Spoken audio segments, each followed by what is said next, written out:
Heinrich Heine, altes Kaminstück. Draußen ziehen weiße Flocken durch die Nacht, der Sturm ist laut. Hier im Stübchen ist es trocken, warm, einsam, still vertraut. Sinnend sitz ich auf dem Sessel, an dem knisternden Kamin.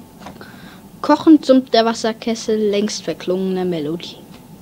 Und ein Kätzchen sitzt daneben, wärmt die Pfötchen an der Glut und die Flammen schweben, weben. Wundersam wird mir zumut. Der Mann kommt heraufgestiegen, manche längst vergessene Zeit, wie mit bunten Maskenzügen, mit verblichener Herrlichkeit. Schöne Frauen mit kluger Miene winken süß geheimnisvoll, Märchenblumen, deren Blätter in dem Mondlichte wehen.